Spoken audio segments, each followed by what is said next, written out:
अस्सलामुअलैकुम। आज चैप्टर 5 का 16 लेक्चर है और आज के लेक्चर का टॉपिक है सिग्निफिकेंस ऑफ माइटोसिस।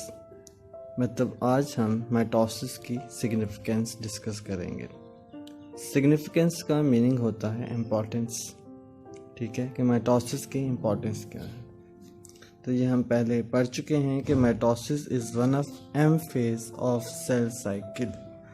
तो mitosis M phase of cell cycle में एक मेथड ऑफ सेल डिवीजन है, ठीक है।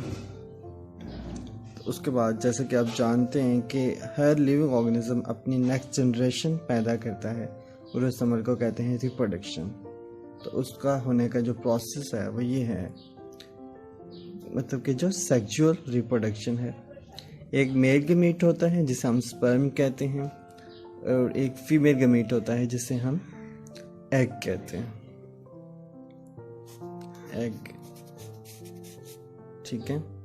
तो ये एक प्रोसेस के थ्रू कंबाइन करते हैं और एक सेल बनता है जिसे कहते हैं जाइगोट, ठीक है। ये एग में होता है और मदर की वॉम में, ठीक है, उधर प्रेजेंट होता है। तो ये जाइगोट, अब इस जाइगोट से नेक्स्ट इंडिविजुअल ने बनना होता है। तो क्या ये एक सेल ही लार्ज होके मोल्ड हो जाता है? आप अपने आप को देखें, हमारी 2 टांगे हैं, 2 हाथ हैं, ब्रेन है और मुख्तलिफ ऑर्गन्स हैं। तो क्या ये एक ही सेल इतना ही लार्ज हो गया और मुख्तलिफ ऑर्गन्स में मोल्ड हो गया है? ऐसा मुमकिन नहीं है, ये टेक्निकली, फिज़िकली, ठीक है, और बहुत से एतबार से नामुमकिन बात है। तो अब इस एक सेल्स में ऐसा क्या होता है कि ये इतना बड़ा इससे इंडिविजुअल बन जाता है? तो देखते हैं।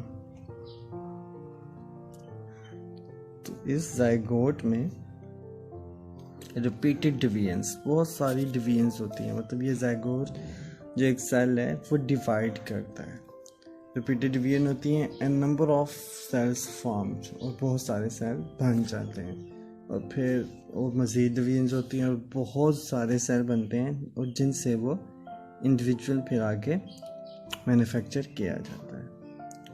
अब ये तो सेल डिवीजन का हमने जिक्र किया, इसमें माइटोसिस का क्या रोल हुआ? अभी सेल तो डिवाइड अगर होना होता तो मायोसिस से भी हो सकता है, ठीक है, लेकिन इसमें माइटोसिस की क्या ख़ास बात है? तो आप ह्यूमन के एग्जांपल जहन में रखेंगे, ये जस्ट हम ह्यूमन के एग्जांपल ले रहे हैं। तो अब माइटोसिस का इसमें रोल कहाँ आता है, तो हम अभी देखते हैं, ठीक है। माइटोसिस एक काइंड ऑफ सेल डिवीजन है कि जिसमें सेल इस तरह डिवाइड होते हैं कि जैसे ह्यूमन में अगर सेल डिवाइड होगा तो डॉटर सेल में भी 46 और 46 ही क्रोमोसोम होंगे।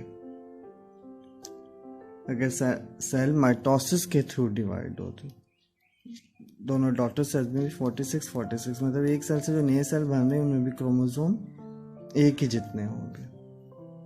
तो अभी ये जाइगोट ऐसे न्यू इंडिविजुअल बनने, ठीक है। तो इसमें डिवीजन होती है और डिवीजन होती है माइटोसिस के थ्रू। माइटोसिस के थ्रू डिवीजन करने का ये फ़ायदा होता है कि इस जाइगोट के और इससे जो अब बॉल ऑफ सेल बन रहे हैं उस तमाम सेल्स में, ह्यूमन के अगर एग्जांपल लें तो 46 क्रोमोसोम ही होंगे। मतलब इंडिविजुअल के तमाम सेल्स में क्रोमोसोम का नंबर सेम होगा। तो ये माइटोसिस की सिग्निफिकेंस है। मेन सिग्निफिकेंस माइटोसिस की यही है कि इट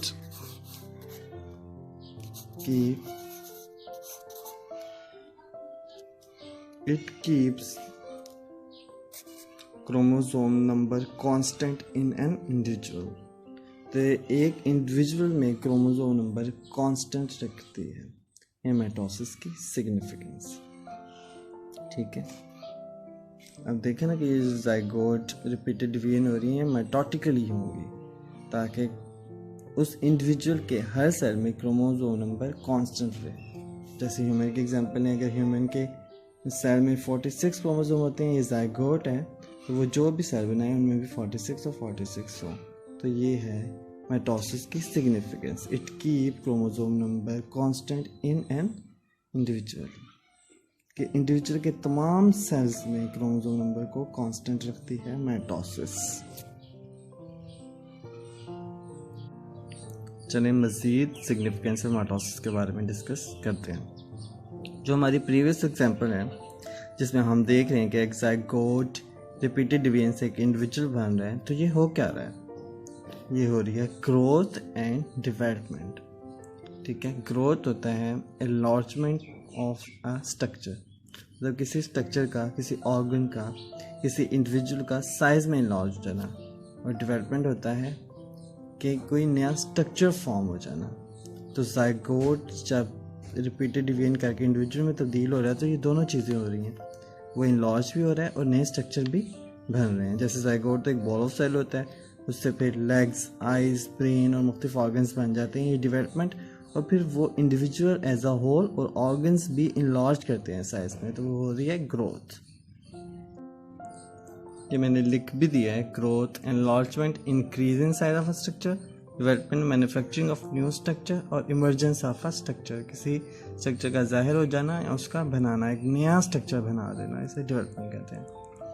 तो ठीक है, ये माइटोसिस की सिग्निफिकेंस में आ गया। इसके बाद सेल डिवीजन है, माइटोसिस से सेल इंक्रीज होते हैं, नए सेल बनते हैं। तो इससे जहन में आता है कि एक और काम लिया जा सकता है, रिपेयर। ठीक है, अगर कोई सेल लॉस्ट हो गए हैं तो उनकी जगह सेल बनाए जा सकते हैं। इसकी दो सूरतें हो सकती हैं, एक रीजनरेशन, ठीक है, वो आपको पता है मुख्तलिफ ऑर्गेनिज्म जो हैं वो अपने लॉस्ट बॉडी पार्ट्स को रीगेन कर लेते हैं। जैसे आपने लिजर्ड देखी होगी, वॉल लिजर्ड, उसकी दुम कट जाए तो नहीं बन जाती है। इसके अलावा हीलिंग जो है, ज़ख्मों का भर जाना, जैसे आपने अपने आप में देखा होगा कोई ज़ख्म लग जाए स्किन के ऊपर, स्किन डैमेज हो जाए तो वो दोबारा उस जगह स्किन आ जाती है। जैसे आप देखते हैं ऑपरेशन में कट लगाते हैं, फिर उसे स्टिच कर देते हैं, तो फिर वो स्किन हील हो जाती है, वो स्कार जो है फिल हो जाता है। तो हीलिंग और रीजनरेशन, ठीक है, इस तरह। और ये इसका ये फिर काम रिप्लेसमेंट का भी लिया जा सकता है, मतलब पुराने सेल को रिप्लेस करना।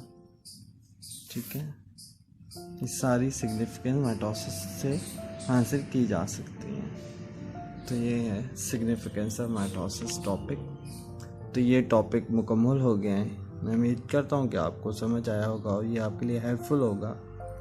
तो नेक्स्ट लेक्चर में हम एक नए टॉपिक के साथ आएंगे। अभी एरर इन माइटोसिस को हम डिस्कस करेंगे इंशाल्लाह। अपना ख्याल रखिएगा। अल्लाह हाफ़िज़।